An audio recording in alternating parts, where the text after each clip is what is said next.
Today, and what I want to start with is a bird's eye view, because when we talk about the posterior shoulder, we also have to end up talking about the back a little bit. So we'll actually be breaking this down a little bit more in terms of the back in comparison to the posterior shoulder. If you notice, there's a lot more going on the posterior shoulder than there is the anterior shoulder. When we talked about bone-to-bone junctions, really we're only looking at the sternoclavicular joint that happens right up in here.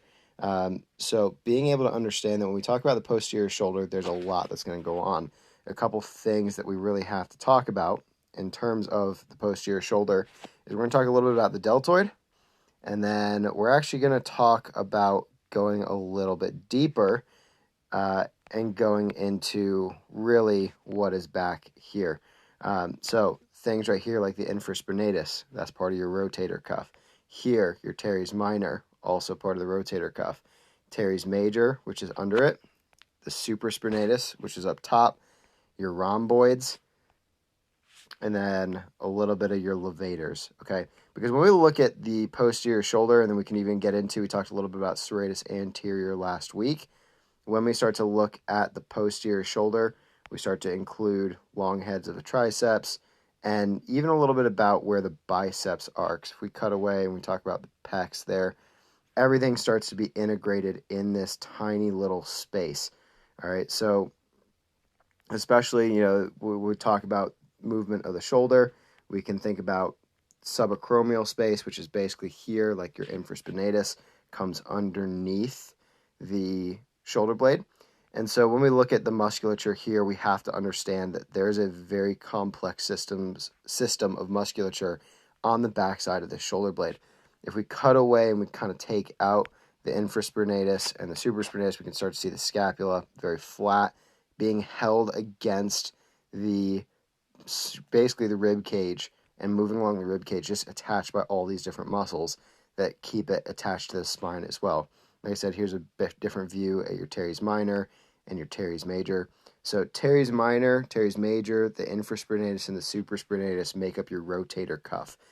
So when we look at those, especially when we talk about injuries and training, we need to understand that those tend to be the most common strength training injuries, or just general injuries, is a rotator cuff tear or rotator cuff injury.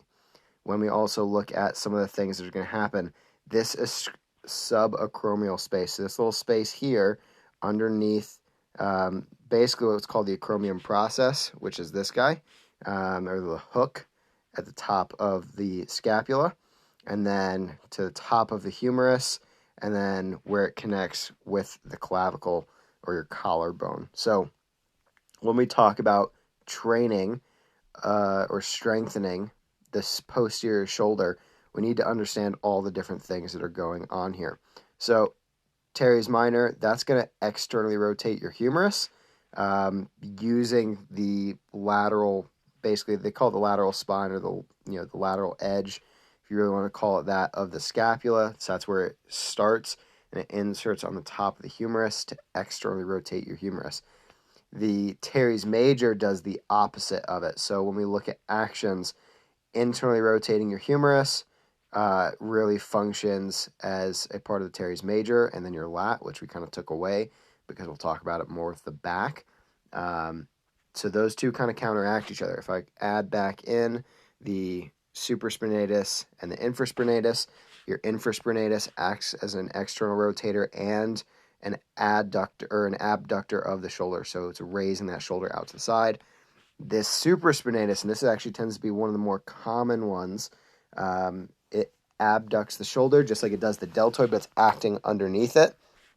This tends to be one of the more common ones that people tend to tear, especially because if we lose space in the subacromium area, so if we lose that subacromial space, I'm going to put those back just so you can see this. But if we lose space in here underneath in that subacromial space, we can really push that AC joint, basically is what this junction's called. We can push it on top of that supraspinatus, and it can cause a fair amount of pain. So we see that supraspinatus that runs along the top right here. and you can see where it inserts on the top of the humerus. So really, especially when we look at shoulder flexion and shoulder abduction as they happen at the same time, your supraspinatus does a good amount of that. When we look at the rhomboids, and this is one that you see a lot, basically they would, and I don't have the ability to draw an arrow on this, do I? I do not. When we talk about the rhomboid, basically we're bringing the shoulder blade into retraction and a little bit of depression, so we're bringing it down. If you look at the rhomboid minor, it's going to actually bring the corner of your scapula, so the very bottom edge of your scapula, it's going to bring it towards the spine and the whole scapula up. So when we look at training these two muscles, what we're really looking for is protraction and retraction of the scapula, and sometimes even a little elevation. So that's just a basic overview. If we even get down even further, we can start to go into, we see a little serratus posterior, so that's attaching on the inside of the scapula and the rib cage to pull towards the spine. And then we look at levator scapula. So if you see people that have the neck, we're going to uncut that. If we look at your levator scapula, so basically shrugging up into your ears, a lot of times people just think that's the traps, but when we cover the back, we'll go over the traps, which are that guy right there. But just to give you a basic overview of the posterior shoulder, and especially the things that we're going to go over, that's what we're looking at. And for some reason, it doesn't want to center on me. But very complex. It's all held together, especially because then we can look at the tricep. And we're going to cut away your scapula because your tricep inserts right underneath it on the back side of that scapula. So being able to understand that is how everything moves a little bit more. So there's the posterior shoulder, going to help us as we go through training some of this stuff and looking at strength exercises for that.